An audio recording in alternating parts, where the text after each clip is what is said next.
Muy bien, bienvenidos a esta sesión síncrona número 2 del tetramestre Ya con papi ya empezó la mayo-agosto. clase. Vamos a iniciar nuestro programa académico hablando acerca del papel de la administración financiera. Recuerden que nuestro libro de texto se llama Principios de Administración Financiera. El texto no es un libro que hable de finanzas así como tales, ¿no? Finanzas uno, finanzas 2, sino habla de la importancia de la administración financiera. Antes de hablar de la administración financiera, es importante dejar algunos conceptos eh, precisos. Por ejemplo, si están viendo la presentación, ¿verdad? Sí, Sí, profe, sí se ve bien. Sí. Ok. Primero nos tenemos que preguntar qué son las finanzas. ¿Qué entendemos por finanzas? Bueno, pues hay tantas definiciones como pensamientos con respecto al mismo concepto en el mundo, ¿no? En términos generales, podemos decir que las finanzas se entienden como el arte y la ciencia de administrar el dinero.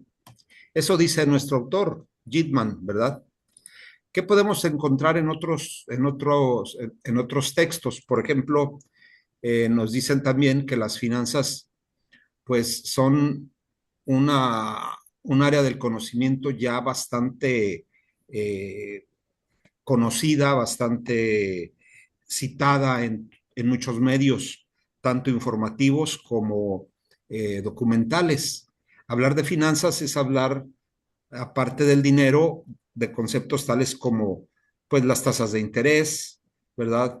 Los fondos de inversión, la rentabilidad, el riesgo que se provoca por invertir y que puede traducirse en pérdidas, la posibilidad de obtener ganancias a través de la especulación en algún mercado financiero, llamado así, en el mercado de valores o en el mercado cambiario, aunque también existen finanzas cuando hablamos de los mercados de bienes y servicios. Los especuladores con o los acaparadores de productos agrícolas, los mayoristas de productos agrícolas, pueden generar distorsiones en el mercado y generar pérdidas o ganancias a muchos participantes en el mismo. No todos ganan y no todos pierden. Desafortunadamente, en el sistema capitalista, pues siempre existe quien gana y quien pierda. Luego, a veces el que pierde, pues es el consumidor. Tenemos que pagar un poco más, ¿verdad? Por un artículo o por un bien que vamos a adquirir. Pero bueno, eso es parte del juego, eso es parte de la economía y en otras palabras, eso es parte de las finanzas. Así por eso nosotros tenemos que las finanzas van más allá de únicamente el puro concepto de dinero, ¿sí? El dinero, claro que sí, es el eje fundamental, es el sujeto que se mueve de unas pues arcas a cómo puedes otras, aguantar con una ¿sí? misma cara. Fluye de un lugar a otro, por eso hablamos de finanzas personales o familiares cuando estos flujos de efectivo se dan entre personas. Los recursos que llegan a mi bolsillo, producto de mi trabajo, pues son flujos de ingresos y esos se van a traducir en egresos cuando yo decida satisfacer mis necesidades primarias o secundarias o como queramos nosotros ir clasificándolas, ¿no? A final de cuentas, tengo que gastar. Entonces, mis finanzas van a estar ahí en números negros o en números rojos. Si gano menos de lo que gasto, pues siempre van a estar en números rojos. Pero si mis ingresos superan a mis egresos, mis números van a estar apareciendo negros y hablamos de finanzas personales sanas. Nada diferente con las finanzas corporativas o empresariales. Los administradores financieros o los administradores en los negocios buscan también que sus ingresos sean superiores a sus egresos, ¿verdad? Tratan de manipular o de controlar los costos de producción, los costos que genera la comercialización y fijar precios por encima de esos costos, lo cual se traduce en términos de suma y resta, ingresos mayores a gastos. Pero no siempre sucede así, aunque nosotros tengamos un precio de venta por encima de los costos de producción. Luego a veces nuestros gastos, que no forman parte del costo, superan a los ingresos y es cuando la empresa empieza a tener problemas de liquidez, de solvencia, y luego se traducen en problemas de rentabilidad y vienen las situaciones de bancarrota o quiebra, ¿verdad? Es ahí también donde los administradores financieros deben de tener mucho cuidado al medir con instrumentos ya muy conocidos la salud financiera de la empresa antes de que caiga en situaciones de riesgo como una bancarrota o una quiebra. En el caso de las finanzas públicas o hacendarias, es lo que corresponde a los gobiernos. La hacienda pública es lo que hace el gobierno cuando administra los fondos, ¿verdad? Que recibe por concepto de impuestos, de productos o de aprovechamientos, de derechos, el pago de una licencia, el pago de un pasaporte, el pago de un acta de nacimiento, son derechos que recibe el gobierno porque te emite un documento. También al explotar un pozo o una mina, el gobierno recibe dinero por concepto de eso.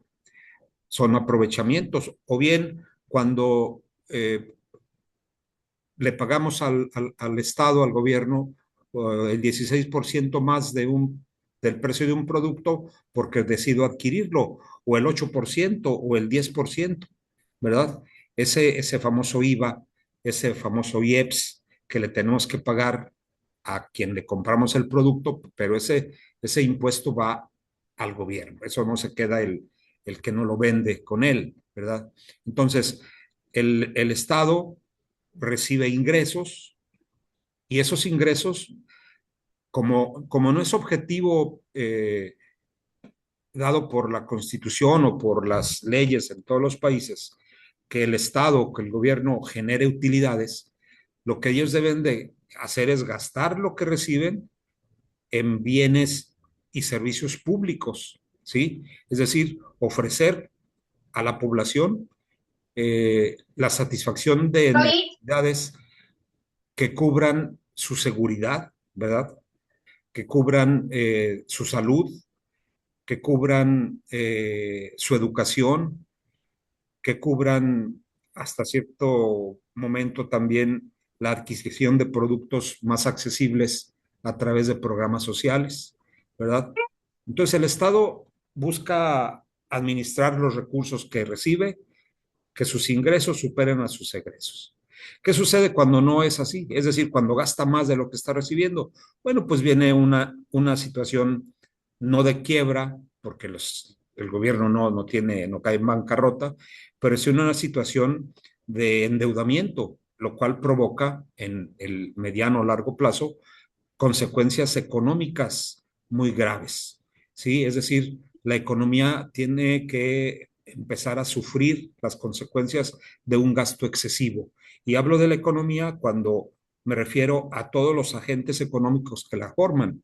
No nada más el Estado va a sufrir consecuencias, sino también el consumidor, el empresario, el trabajador, el consultor, el asesor legal, el asesor inmobiliario, el médico, todos van a sufrir consecuencias como resultado de un gasto excesivo por parte de los gobiernos. No porque gasten, pues nosotros vamos a estar mejor. A final de cuentas, si gastan más de lo que reciben, va a haber un endeudamiento que va a provocar después crisis eh, económica en la economía. Por último, las finanzas internacionales. ¿Estas a qué se refieren? Bueno, pues se refieren a los flujos de efectivo que se dan entre los residentes de un país y el resto del mundo. Esos flujos pueden ser producto del comercio internacional o pueden ser producto de inversiones, tanto directa como indirecta, ¿verdad? La inversión directa, bueno, pues cuando una empresa extranjera viene a México, instala una planta para producir el bien que ellos han desarrollado, pues eso se llama inversión extranjera directa. Inversión extranjera indirecta es la que realizan los extranjeros en los mercados de valores en nuestro país o en la Bolsa de Valores de México, llegan, invierten en acciones o en bonos del gobierno. Eso se llama inversión extranjera indirecta o en cartera, ¿verdad? Esa pues es muy especulativa porque provoca luego lo que se conoce como las fugas de capitales, así como vienen, se van. Si hay ganancias, vienen, y si no hay, se van. Y eso afecta a la economía. La inversión extranjera directa no, esa se queda, no se viene, se instala y se va al año siguiente, ¿verdad? Se quedan aquí casi ya de por vida. Caso de empresas como General Motors o la Ford o Procter Gamble, empresas que ya tienen más de 50 años en el país y que no se van a ir. Así como se instaló Kia o se instale cualquier otra empresa en el área metropolitana de Monterrey o que en cualquier parte del país, pues no vienen por unos días o por unos años y se van, no, vienen para establecerse y hacer historia en el país, ¿verdad? Esas finanzas internacionales también tienen mucha relevancia, puesto que es ahí donde se refleja la balanza de pagos, el equilibrio en la balanza de pagos. ¿Qué tanto sale del país en pesos y luego se convierten en dólares? ¿Y qué tantos dólares entran al país? Porque yo con mis pesos no puedo ir a comprar a ninguna parte del mundo. Mis pesos me van a decir, ¿sabes qué? Cámbialos por dólares y luego ya que los tengas en dólares, entonces sí te vendo, ¿verdad? No hemos llegado al momento donde mis pesos los reciban en cualquier parte del mundo. Es más, en el vecino del norte yo tengo que llevar mis pesos, cambiarlos a dólares para poder comprar. Entonces, los dólares que salen del país, ¿sí? Deben de ser menores o en cantidad menor a los dólares que entran al país para que haya unas finanzas públicas sanas. En los cuatro casos que he mencionado ahorita y en los que he estado generalizando, todo se basa en los flujos de efectivo, ¿verdad? Todo se está ahí basando en cuánto entra y cuánto sale. Si lo que entra es menor a lo que sale, hay problemas. Hay una situación de déficit en las finanzas. Si lo que entra es mayor a lo que sale, entonces hablamos de unas finanzas sanas, un superávit financiero.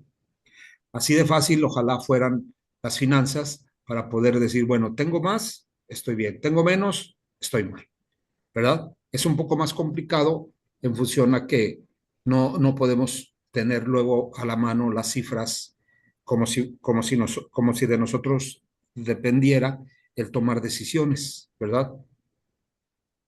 Pero bueno, eso es parte de lo que nosotros vamos a ir estudiando aquí en la materia de finanzas. ¿Tienen algún comentario hasta ahorita?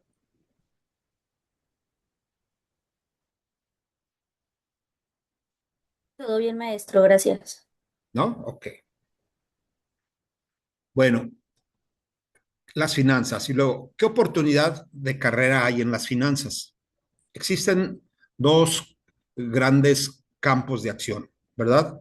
Uno es el que se realiza por parte de los profesionales, ¿verdad? Que se dedican al estudio de las finanzas. Dice, servicios financieros, parte de las finanzas que se encarga del diseño y la entrega de productos financieros a individuos, empresas y gobiernos, así como de brindarles asesoría. Esos profesionales trabajan o se dedican a hacer funcionar, ¿verdad? Las instituciones financieras, las que ofrecen servicios financieros. ¿Quiénes son? Pues los bancos, las aseguradoras, las arrendadoras, los almacenes generales de depósito, las casas de bolsa, ¿sí? Son instituciones que diseñan, ¿sí? Productos financieros. ¿Para quiénes? Para las personas, para las familias, es decir, los individuos, para las empresas y para los gobiernos. Esa es una carrera ahí se puede realizar una carrera muy fructífera dentro de las finanzas. La otra parte es la administración financiera, es decir, se refiere a las tareas del gerente financiero de la empresa, quien administra activamente los asuntos financieros de todo tipo de empresas, ya sean privadas o públicas, grandes o pequeñas, lucrativas o sin fines de lucro. ¿Quién es el gerente financiero? Pues alguno de nosotros, alguien de nosotros que esté trabajando en una empresa y que se dedique, ¿verdad?, a las tareas que requiere la empresa para todos los asuntos relacionados con los flujos de dinero, es decir, los asuntos financieros. Y puede ser en una empresa privada, en una empresa manufacturera, en una empresa comercial, puede ser en el sector público, en el gobierno municipal, estatal o federal, pueden ser empresas grandes o pequeñas, incluso podemos hablar de empresas no lucrativas. Bien, voy a pedir a la compañera que apague su micrófono, por favor. ¿Sí? Gracias. Veo un número importante. Me da gusto que haya un número considerable de participantes y eso pues motiva a todos, ¿no? No nada más a uno como tutor, sino todos estamos en el canal de querer aprovechar esta sesión síncrona. Bueno, el programa del curso nos habla acerca de conocer un poco la forma en la cual las empresas se organizan. El título de esta diapositiva es Formas legales de la organización empresarial. Sí, esta no es una materia de derecho corporativo o de derecho a los negocios, como la titulen en algunas de las carreras, pero pues simplemente vamos a recordar un poco que existen diferentes formas de organizarse dentro de en una empresa. Existe la propiedad unipersonal o individual. Es una empresa que tiene un solo dueño y que opera en beneficio de este. Son a lo que llamamos luego empresa familiar, ¿no? Un solo dueño y opera en beneficio de este. Es el propietario, el dueño de la empresa. Existen sociedades colectivas. Todos los socios, en nombre colectivo y bajo una razón social, se comprometen a participar en la proporción que establezcan de los mismos derechos y obligaciones, respondiendo subsidiaria, personal, solidaria o limitadamente con todos sus bienes de las resultas de las operaciones sociales. Hay sociedades colectivas, si bien en nuestro país había unas por ahí que decían sociedad comandita simple, sociedad comandita por acciones, etcétera, ¿no? Las sociedades de responsabilidad limitada, aquellas donde los socios responden al pago de sus aportaciones sin tener que comprometer su patrimonio personal. Por lo tanto, este acuerdo colectivo responde con los bienes de la empresa. Allí hay responsabilidad limitada de los socios, ¿sí? Son las famosas SRL que vemos luego a veces en nuestro país, ¿no? Y por último, las sociedades anónimas. Son aquellas en que la responsabilidad de los socios se limita al capital que han aportado. La sociedad anónima es el ejemplo más claro de sociedad capitalista en el mundo empresarial y económico. Es a este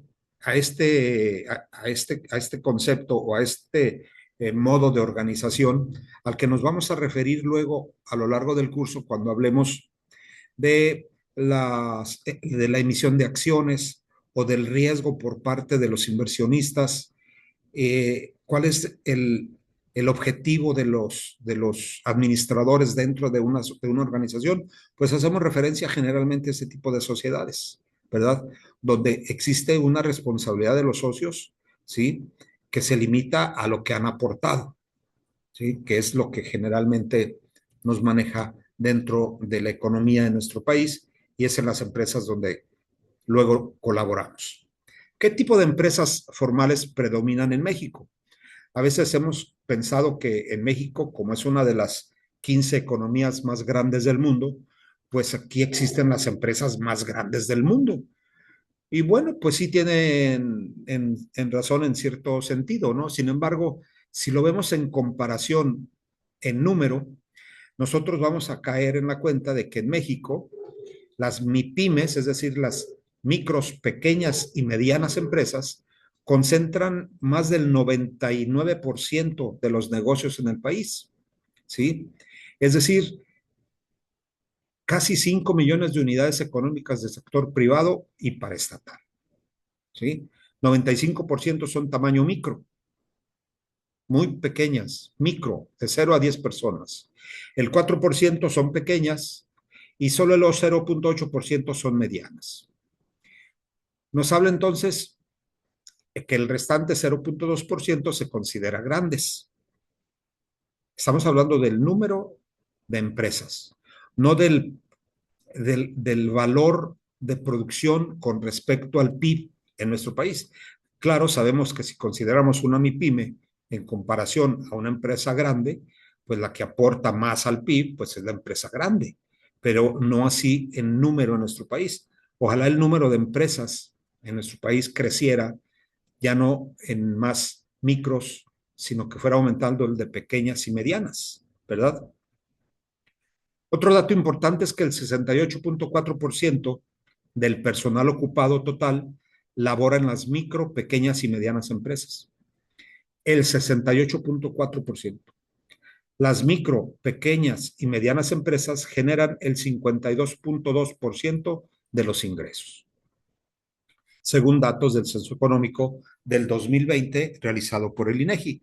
Estamos en el 2026, las cifras y dadas las consecuencias de una economía, perdón, de una política económica que no nos ha conducido a un crecimiento importante en el país durante 6 años, pues no podemos pensar en que las cifras hayan cambiado mucho, ¿verdad? Más bien aquí hablaríamos de que esas 5 millones de unidades económicas a lo mejor se ha reducido el número, ¿verdad? El número, porque hay muchas empresas que a partir de la pandemia del 2020, pues cerraron y muchas ya no regresaron, ¿verdad? Hay ejemplos de que empresas desaparecieron y hay otras que pues por ahí crecieron, aprovecharon esa oportunidad y crecieron, pero no pasaron de ser micros o pequeñas. Bien, ¿algún comentario hasta aquí?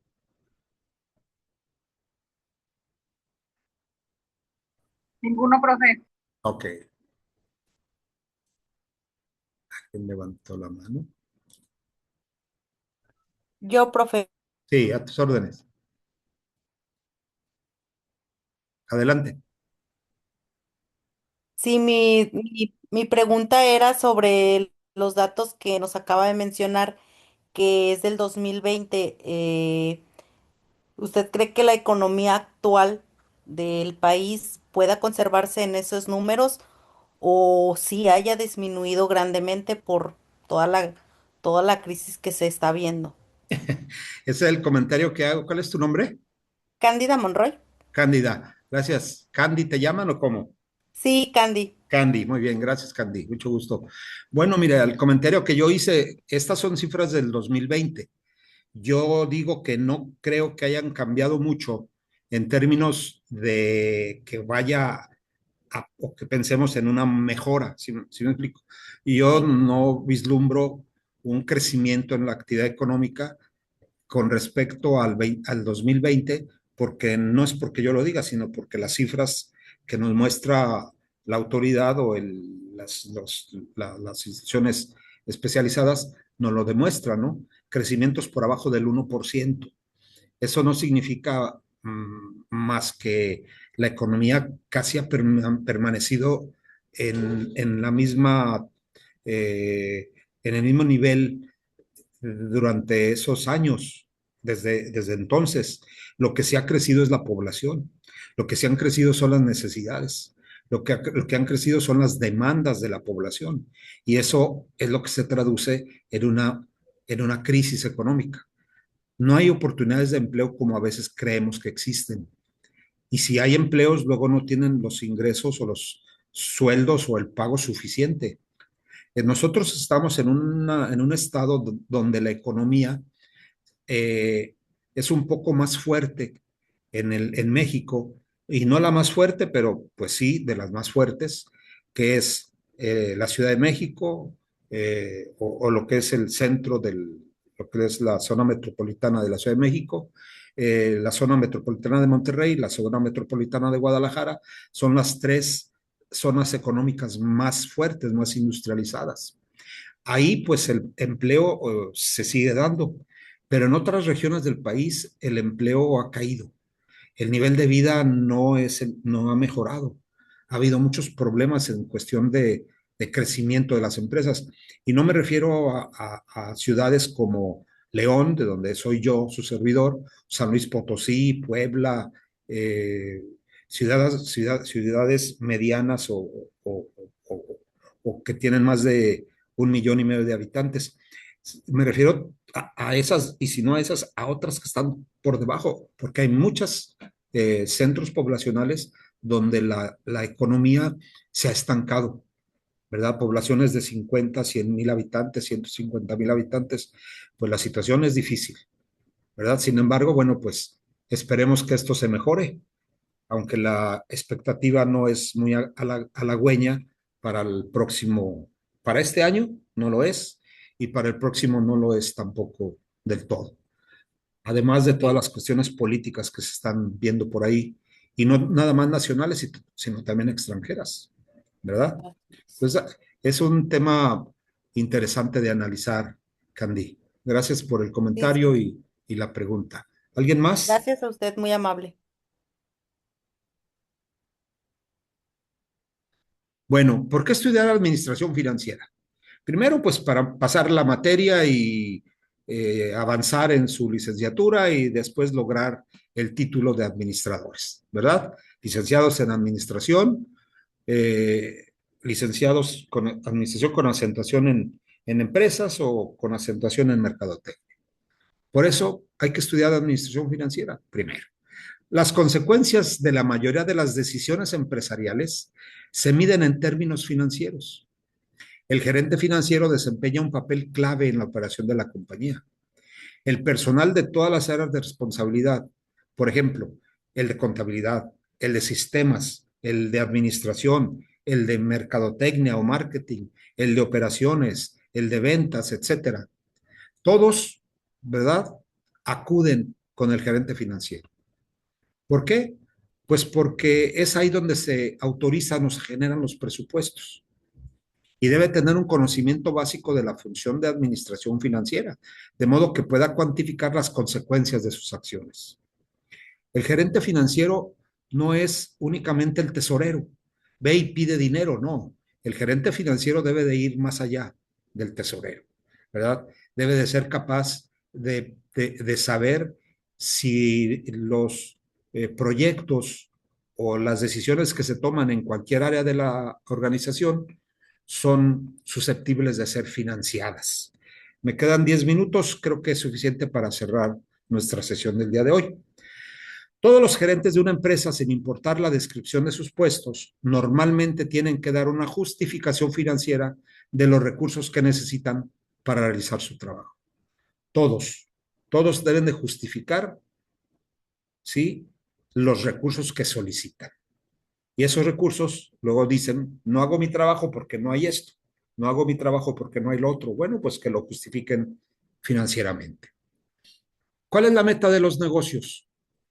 Para terminar, vamos a decir que la meta de todo negocio es maximizar la riqueza de los propietarios, maximizar la riqueza, o lo que es lo mismo, maximizar el precio de las acciones. Hablamos de una sociedad anónima.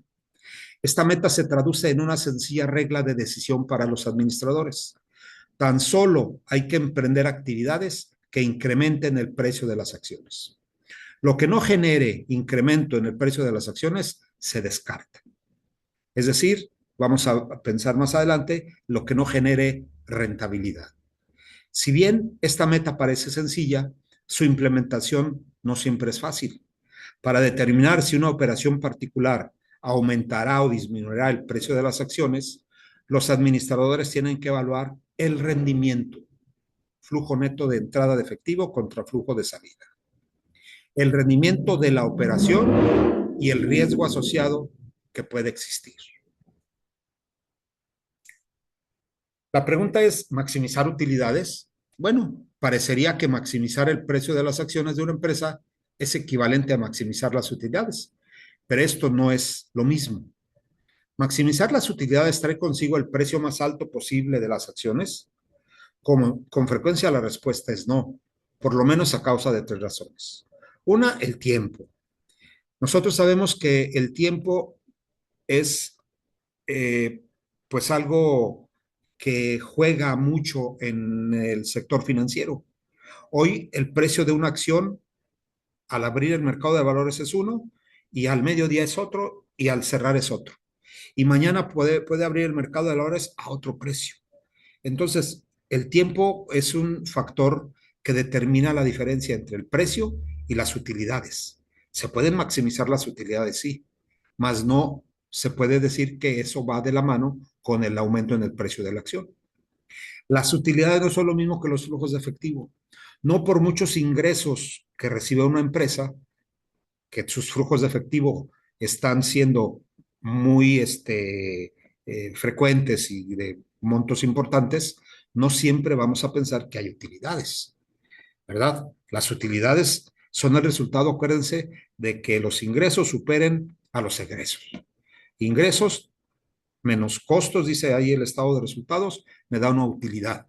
Y esa utilidad, pues debe de ser la que se maximice. Por último, el riesgo que acompaña los rendimientos. El riesgo es un factor que juega dentro de toda organización y que es impredecible muchas de las veces y difícil de medir, difícil de cuantificar. Sin embargo, pues aquí en la materia de finanzas vamos a tratar de conocer algunos métodos para medirlo, ¿verdad? ¿Qué es el riesgo financiero? Pues el que va acompañado de muchos factores como la inflación, la inestabilidad política, las guerras o conflictos en el exterior o incluso dentro de nuestro territorio, tantas desapariciones, tanta falta de seguridad en las carreteras, todo eso es un riesgo que acompaña el rendimiento. Imaginen las empresas de transporte, ¿cuál es su riesgo en función a los rendimientos que esperan como empresa? Pues el riesgo que los asalten, el riesgo que pierdan la mercancía y que pierdan las unidades.